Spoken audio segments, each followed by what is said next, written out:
Hello guys! Magandang hapon sa inyong lahat. I am Chin Rugas from Masagari Channel, a fatiller o Zumatarder. So ngayong hapon na to, tingnan natin ang sabihin sa inyo ng ating mga gabay. So this is a monthly gabay for the month of November 2025 for the sign of Aries. So Aries, welcome to my channel. Ano kayang messages, advices, ang spirit guides ang ating masasaga for today's video? Kanina kayang energy or kaganapan sa buhay ng mga Aries signs sa ating mga gilap. So guys, this reading is a general reading lamang, hindi lahat makaka-resonate. Kunin lamang po ang makaka-relate sa inyo. And comment down below kung kaninong energy ang ating nasaga. And because don't forget to like and subscribe my channel and hit the bell for more videos update. Kasi maraming salamat po sa mga walang sawang pagsuporta sa aking channel, lalong-lalo na ang dirige-skip ng ads na way pagpalain kayo ng Diyos at may kapalsiksik umapaw na biyayang manang balik sa inyo. So let's see guys, what is the messages, advice ng ating angel spirit for the sign of Aries. So let's see and watch this. Angel Spirit Guides, please give me an information po. Ano kayang gusto sabihin sa inyo ng ating mga baraha? Tuklasin at alamin na natin yan, guys. So, dito tayo. Okay? So, let's watch this. So, there's a need of cause. Something I'm moving forward. Some of you guys know, may mga bagay dito na unti-unti ka na makaka-move on. Makakawala ka at makakalaya ka na from burden, from the situations. No, maaring unti-unti nang magiging maayos ang kalagayan sitwasyon mo. No, parang there's a release, no, talagang tinatanggal or aalisin lahat ng sigalo at lahat ng bagay na nagbibigay komplikasyon sa sitwasyon, may unti-unti ng makakawala at unti-unti ng papakawalan, ganon. And there's an Ace of Wands. So there's something, a new project and new plans. So dito papasok ang bagong proyekto, plano, impormasyon na makakatulong for you, no, for your growth and expansion, na magdadala sa inyo ng recovery, na magdadala sa iyo ng new ideas, brighter ideas. And there's something, the Five of Cups, something disappointment. Now, there's something realization. Na may mga bagay dito na parang napagtanto mo, na may mga part dito na kailangan mo talagang pakawalan at bitawan. Hindi mo na kailangan panghinayangan. Parang sinasabi dito na unti-unti mo nang, kumbaga, isasingkin sa isip mo na you need to let go this situation or eksena or tao, no, or bagay na kailangan talaga ng pakawalan. So, kumbaga dito napapasok ang mga bagong isipan, no, bagong plano na gusto mong gawin, no, kung paano mo papalawigin pa, ano ba yung gusto mo pang marating sa buhay mo. And of course, there's a Three of Wands. So, waiting for a ship. Kung may mga hinihintay ka paper documents, there's a possible na makuha mo na. Na maaring may mga bagay dito, maaring makapag-travel ka, international. May mga hinihintay kayong information regarding sa paper documents, there's a possible na makuha mo. And there's a Death card. Now, there's an ending and a beginning. So, mayroon bagay talaga na matatapos. Kaya parang may mga part dito na parang ilalat go or talagang i-release na. Or tatanggalin na sa situation that because of this Death card. Now, the Death card, something a transformation. So, talagang malaking pagbabago na magaganap. Now, there's an ending and a new beginning. Katapusan at maaaring magsimula. Or maaaring, ito na yung hudyat ng katapusan ng sitwasyon or eksena. Or maaaring ito na rin yung maaaring magdala sa'yo ng bagong simula. Let's see. And there's a Five of Pentacles. So, see?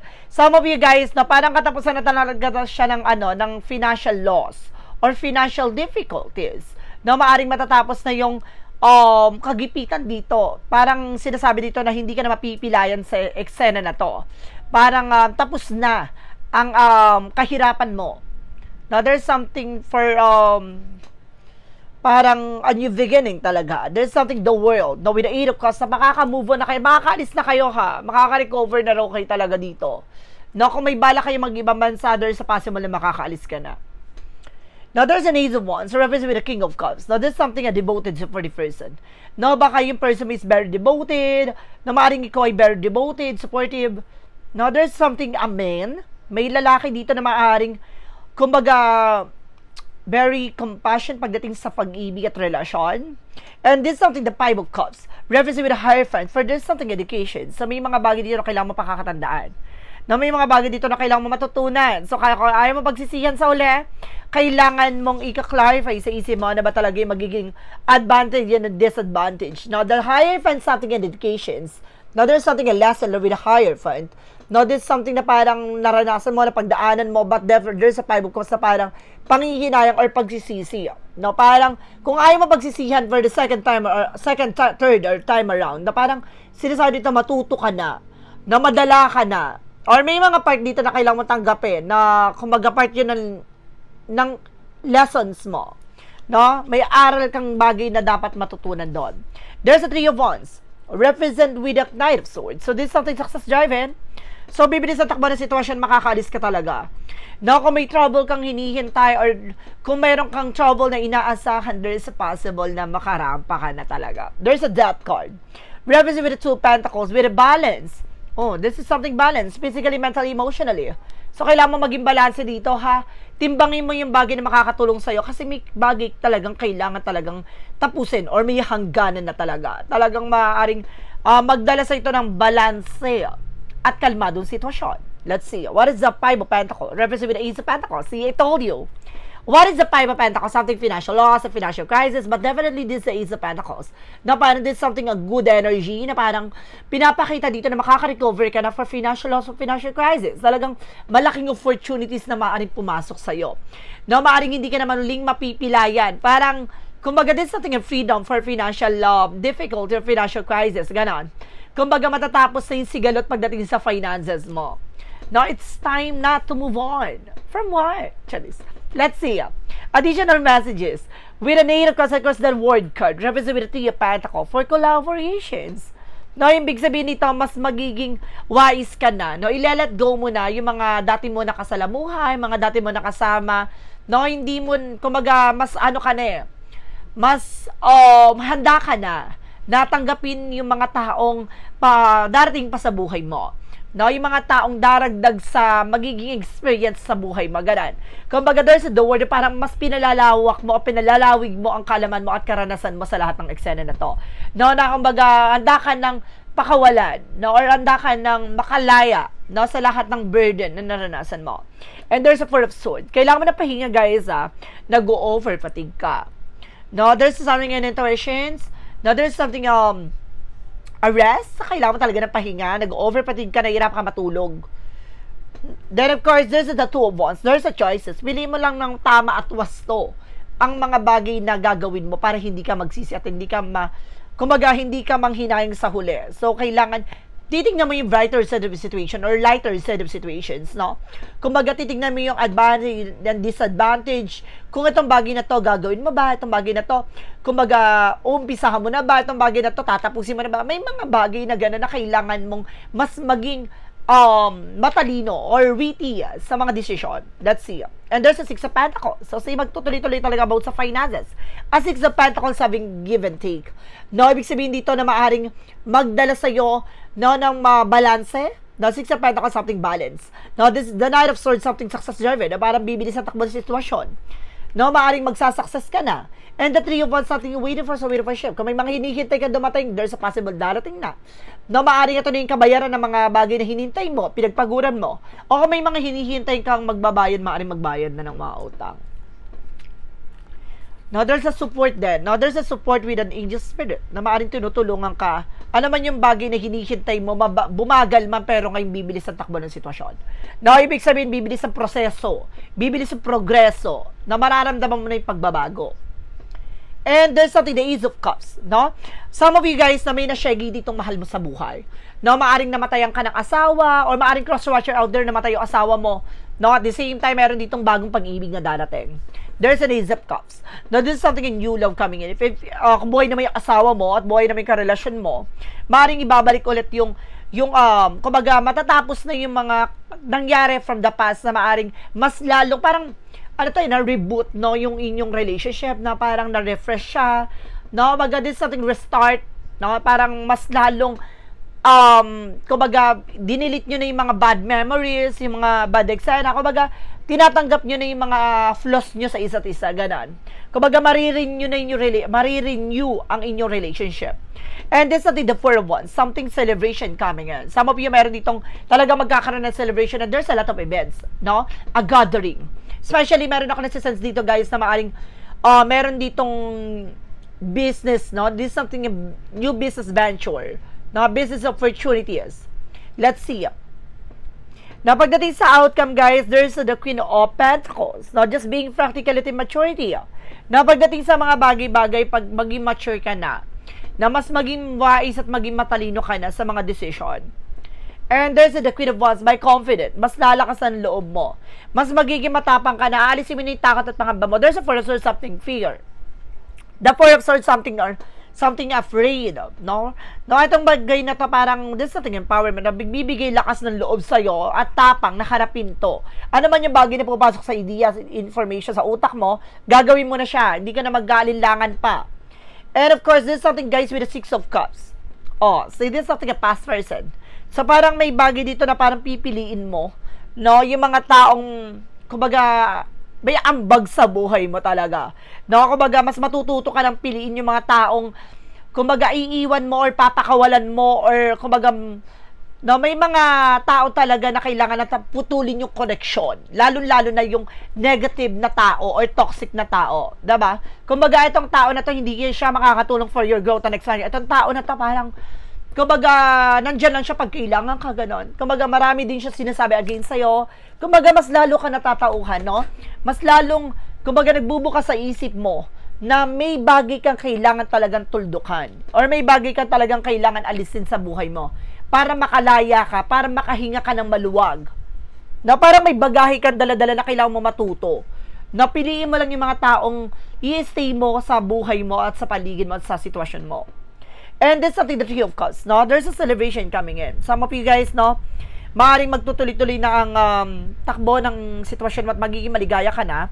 No, there's a give and take. No, kumbaga magkakaroon na ng balance pagdating sa mga tao sa paligid mo. There's a give and take na. No, hindi katulad nung kumbaga nung nakaraan na parang etong tao to, there's something parasite na parang nandyan lang pag kailangan ka ganun. Ngayon, there's a balance. So, there's a give and take na. And this is the Page of Wands. May good news coming in. May magandang balita na paparating sa'yo. There's a new love talaga. May bagong pag-ibig na paparating na maaaring magpatibok sa pihikang puso mo. Wow. At the same time, there's the full card for a new beginning. So, dahil sa pananampalataya at tiwala mo, see, matatamo mo na ang kasaganahan. Ito na yung matagal mo nang hinihintay na maaaring makabangon at makalaya ka na from this burden. So, parang, akala mo talaga hindi ka na makakaalis doon, but definitely ngayong buwan na to, ito yung buwan na para makalaya ka na. Itong buwan na to yung para makabangon ka na. No, dahil sa mga tao sa paligid mo na akala mo, kumbaga there's a love connections and kumbaga dahil sa unconditional love, yung pagmamahal mo na hindi matatawaran, kang nangyari kasi dito ay maaaring inabuso ka. Na maaaring ginamit ka. May ganong sitwasyon na kailangan mo talagang mas maging matalino. No, mas maging wise. No, hindi na uso kasi yung kumbaga mas kailangan maging practical ka na rin at realistic ka din sa buhay-buhay mo. No, marami kasi mga tao dyan na aabusuhin ka talaga. Kung alam nila na inosente ka, alam nila na parang sobrang bait mo talaga, no? Hindi ka tinuturuan na parang maging ka, madamot or maging ka. Kailangan mong mas matuto ka at mas maging matalino ka when it comes for decision. Na dahil may mga tao talaga na ganyan na hindi pilit talagang sila, kumbaga na sa sarili nila yon, no? Sanay na sila sa ganon, na kailangan na mabago yung sistema at nakagalawan at nakagawian. No, kailangan na tuldukan yung ganung pattern. No, yung there's a toxic family pattern talaga na kailangan ng basagin, na kailangan ng baguhin. So, let's see, what is additional messages about sa finances and career, love life at kalusugan? Let's watch this. So, nandito na tayo, no? Pagdating sa finances and career, love life at kalusugan mo.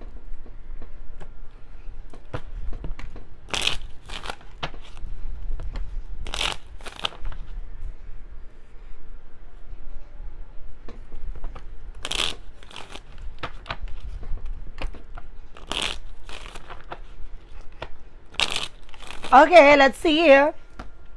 Pagdating sa finances and career, represented with the Justice card. May hustisya eh.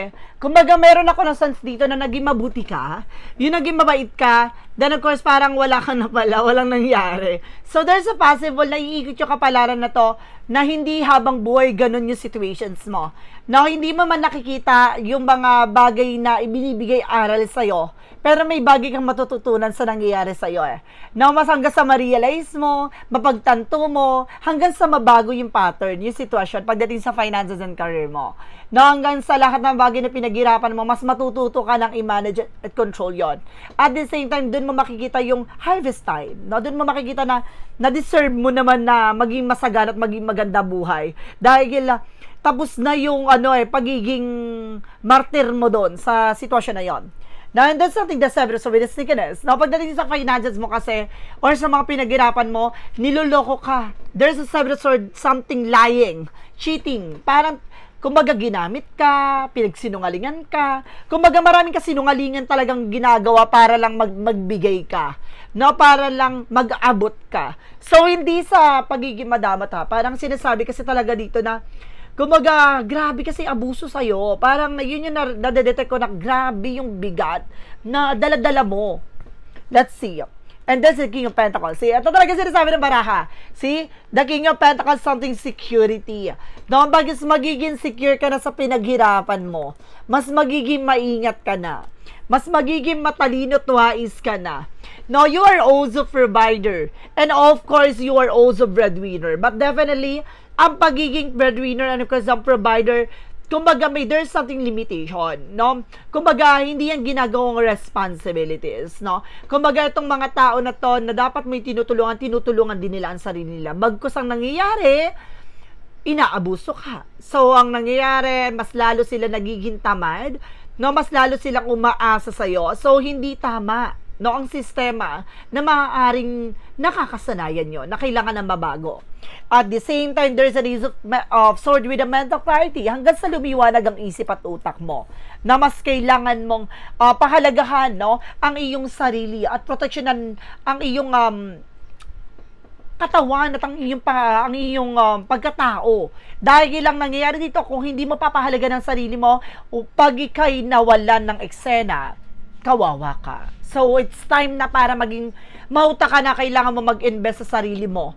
No, mag-save ka for your emergency fund, for your savings, no? Para at least at the end of the time hindi ka naman maipit sa huli at hindi ka rin naman maiwanan sa ere. Ganon. And then sa 6 of Wands. So magtatagumpay ka. No, dahil sa lahat ng kaalaman at lahat ng mga bagay na nalaman mo, mas matututo ka na. So ngayon, kumbaga maaaring maging matagumpay ka dahil may bagay ka ng binabago ngayon sa buhay mo. That's good. That's good, guys. And there's the Four of Cups, no? There's a confusion. Na parang there's a Four of Cups na parang nahihirapan kang tanggapin or nahihirapan ka mag-decide. No, nahihirapan ka mag-decide ngayon but definitely kailangan unti-unti mo siya talagang tanggapin. At unti-unti mong i-evaluate or analyze yung mga bagay-bagay.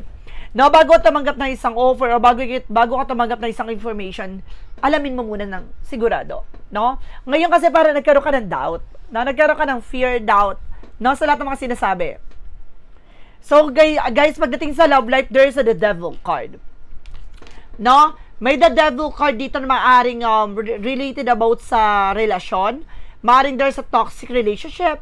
Or maaaring meron ditong Devil card na represent with a gayuma or kulam ng inyong dalawa na person mo. Maaaring may gumagawa sa inyong dalawa. Let's see. Gusto ko i-clarify. There's a Queen of Cups. Emotion and intelligence. Na pagdating sa emosyon, mas maging matalino ka na. There's a drama alert. Magaling magdrama, ha? No, mayroon dito ako na sense talaga na parang inaabuso kayong dalawa ng person mo. And there's the lover. See? Connected talaga kayo ng love life, no? Pares kayo ng person mo na nararamdaman.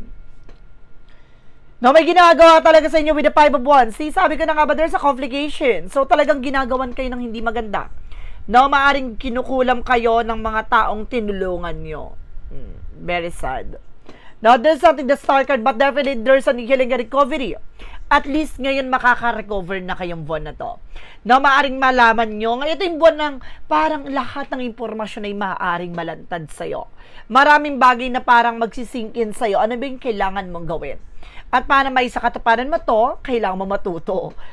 And there's something with the temperance, with the perfect timing. So there's a divine intervention. So parang paalala sa'yo talaga na you need to pay attention. May bagay na nangyari dito na kailangan mo talagang pag-ingatan at kailangan mo paghandaan, no? Na kailangan habaan ng pasensya mo. At kumbaga ito na yung time na para mas maging maalaga ka sa sarili mo. There's a healing for yourself, for your relationship. Na mas tututukan nyo na ngayon ang inyong relasyon at ang inyong family. No? Let's see, pagdating tayo sa kalusugan mo, there's a Knight of Swords. So there's something anxiety, sleepless nights, so para sa ganyan person mo hindi makatulog. No, balisa kayo, at the same time na parang hindi kayo mapakali. No, natatakot kayo, nangangamba kayo, nagkakaroon kayo ng depression, guys. No, anxieties. And there's a Ten of Wands, something burden. Mabigat din ang inyong katawan. No, mabigat din ang inyong sitwasyon, hindi lang kalusugan talaga, pati sa kalusugan talaga. Kalusugan tong dinedetermine dito na parang mabigat. Ang inyong katawan, ang inyong pagising sa umaga mabigat. There's a Seven of Wands, no? Kailangan nyo na protection. The Seven of Wands, something protections. Protection na nyo yung sarili nyo. Ganon. And of course, there's an Eight of Pentacles. No, mag-focus kayo ngayon sa kalusugan nyo sa sarili nyo. Kasi parang tina-target talaga kayo dito, guys. No, dahil sa mga parang inabuso kayo na hindi na kayo makapagbigay, no? Parang mas lalo sila naging greedy. Ganon. Kumbaga nangyari, ginagawa pa kayo ng person mo. And there's a Page of Swords, there's a spying looking, watching at you. No, nagsusubaybay sa inyo or maaaring kailangan mo makakuha na parang impormasyon. No, para to clarify. And there's an Empress card. Now, there's something as self-love, self-care. Maaaring sinasabi dito, there's something retreat from disconnect from the world. Na kailangan nyo alagaan at mahalin yung sarili nyo. At maaaring ito na yung panahon para maging maganda na talaga ang sitwasyon nyo. Na maging maganda na talaga kalagayan nyo. At kalusugan nyo. Let's see. Additional messages tayo with the magical fire messages advices. Let's watch this.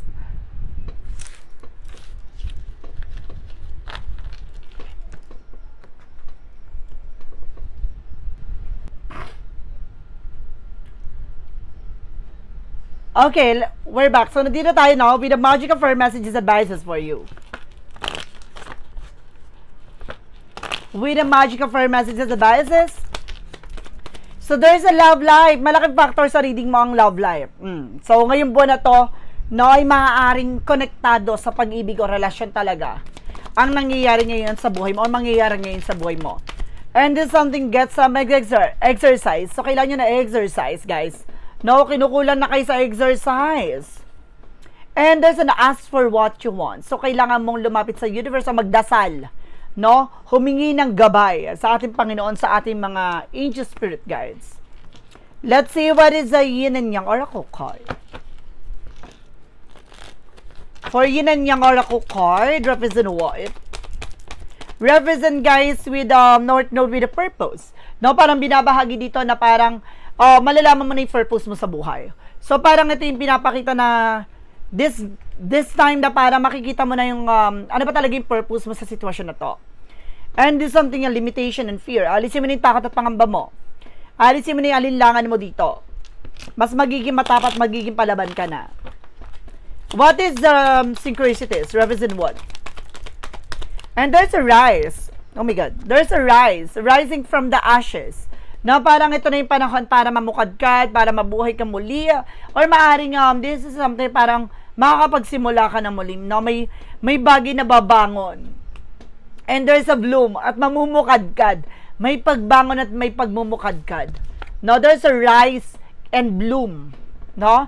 Sa pagsibol nito, maaaring ito na yung panahon ng pagbabago. Diba? Dahil parang naibalik yung sigla ng iyong buhay at sitwasyon. Ang ganda ng reading mo, no, na parang this is something a wake-up call. Na parang wake-up call to sa'yo na kailangan mo na talagang pag-ingatan. No, there's a cheating. Some of you baka nagkaroon ng cheating dito pagdating sa relationship. Na baka nag-cheat ka sa person mo.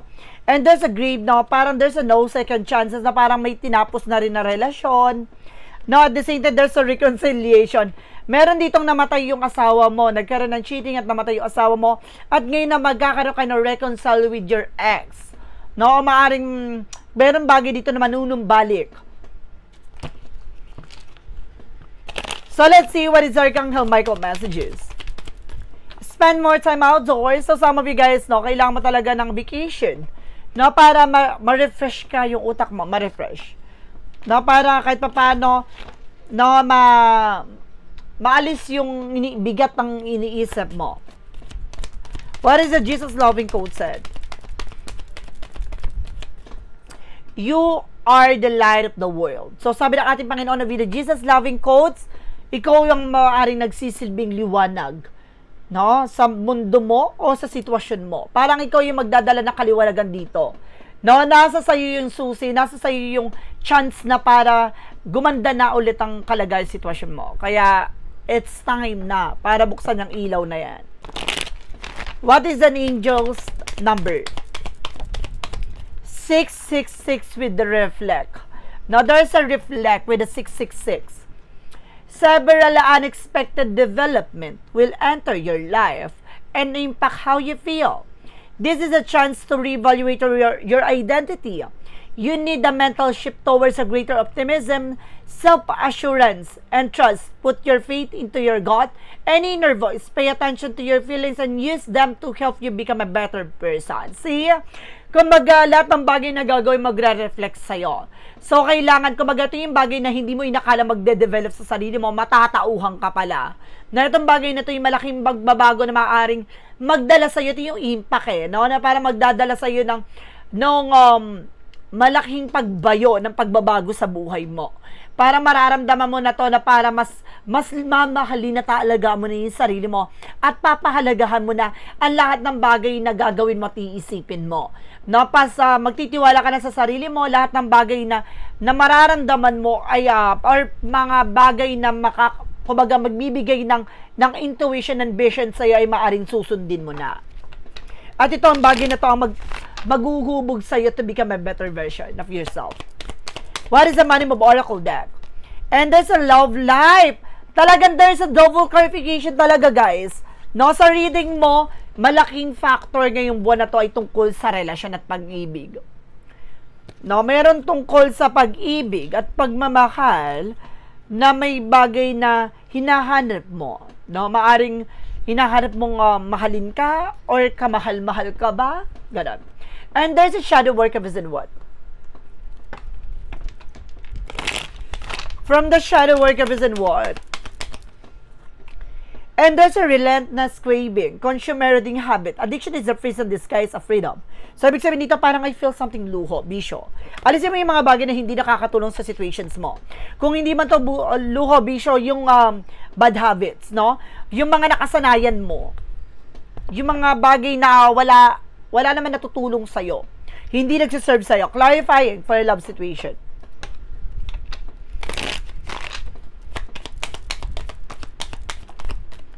And there's something unexpected joy. Life surprise or gift, opening door to unforeseen adventures. So talaga pinapakita ito, may mga biglaang kaligayahan na hindi mo inaasahan, lalo-lalo na pagdating sa buhay pag-ibig. Parang, kumbaga, nabigo ka man sa unang pag-ibig or nagkaroon ka naman ng problema sa unang pag-ibig at nagkaroon ka ng realization, nagsisika, darating yung araw na mamahalin ka ng lubos. There's a clarifying for a life situation.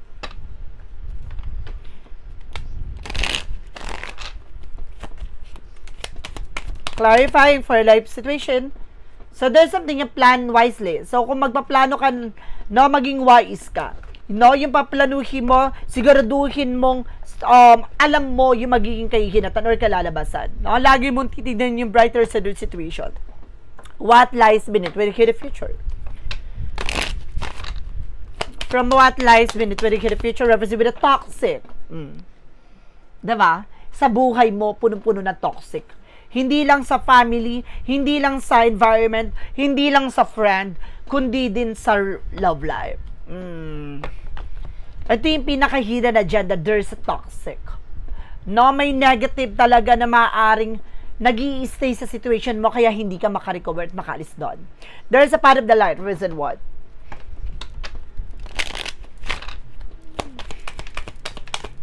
And there's an authenticity. So, maging totoo ka sa sarili mo talaga.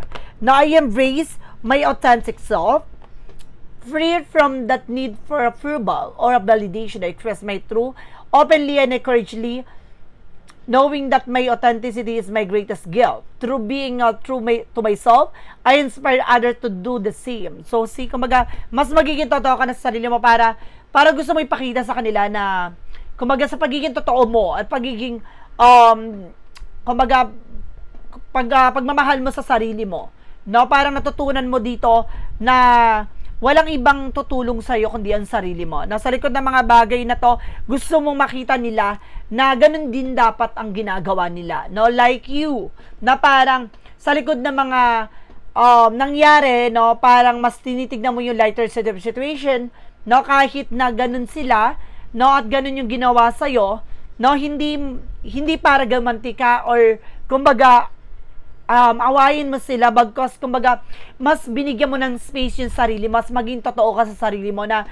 hindi mo kailangan i-flex yung sarili mo para lang tanggapin ka nila, no, para lang mahalin ka nila. So ngayon para magiging totoo ka sa sarili mo na ano man yung bagay na gagawin mo, even your flaws, mamahalin mo, tatanggapin mo yun na buo. Wala kang pakialam na sa mga sasabihin nila, ganon. Kumbaga dead man na, no? Magdidistansya ka na lang talaga. What is a yes or no? Pick a card, let's watch this.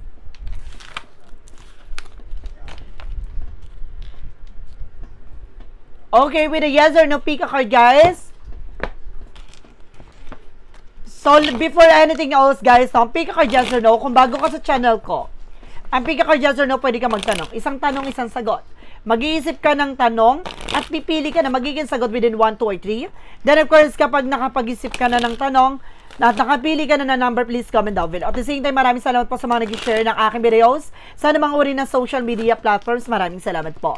At maraming salamat po sa mga solid subscribers, sa mga followers natin dyan, sa mga bagong subscriber, maraming salamat po. Kung hindi ka pa nakaka-subscribe sa akin, subscribe mo na dyan na ha. Hit the notification bell para updated kayo sa akin videos. At the same time, follow nyo na ako sa aking FB page para updated kayo sa mga eksena natin. Ganon. So let's see. What is the pick a card, yes or no? Let's start with the number 1. Number 1, there is a no. Image, distort, trust is obscure. So, ibig sabihin ito, huwag kang masyadong nagtitiwala. No? May mga bagay na matatalinahagang salita, pero hindi totoo ang kanilang sinasabi sa kanilang ginagawa. Mag-ingat ka. Number 2, there is a no again. Stormy relationship, trouble strike uproar. Ibig sabihin dito, may hudyat na parang paalala sa'yo. Pagdating sa relasyon, susubukin ka. May mga temptasyon, may bagay dito na parang lilinlangin ka. No, titignan ang iyong katatagan at ang pagiging loyalties and faithful sa iyong person. So, para sinasabi dito, ito na yung panahon ng paglilitis sa'yo. No, kailangan mong iwasan ang tukso, iwasan yung bagay na makakasira sa inyong relasyon. Number 3, there is a no. Oh my God, there is a no. No, there is a number 3 with a no. Heavy energy, block, weight down by worry. So, in a good way naman. Parang sinasabi dito na parang pakailangan mong pakawalan yung bagay na nagpapabigat sa'yo. No? Kumbaga, kung nawawalan ka ng gana, nawawalan ka ng kumpiyansa, kailangan mong hanapin kung saan ka kukuha ng lakas ng loob at tapang doon. No? Kailangan mo, kumbaga, maging malakas ang iyong fighting spirit, no? Para magawa mo yung mga bagay o tungkulin mo sa buhay. No? O obligasyon mo. So, guys, this is a monthly gabay for the month of November 2025 for this sign of. For this sign of Aries. So, Aries. Maraming salamat po for this wonderful reading. So, this reading is a general reading namang hindi lahat makaka-resonate. Kundi lamang po makaka-relate sa inyo. And comment down below kung kanino nga energy ang ating nasagap. Kasi don't forget to like and subscribe my channel. And hit the notification bell for more videos update. Kasi maraming salamat po sa mga walang sawang pag-support sa aking channel, lalong-lalo nang skip ng adsaway pagpalain kayo ng Diyos at may kapal. Siksik-lik-lik na gumabaw na biyayang manang balik sa inyo at maraming salamat po and see you in the next video. Bye-bye and babush.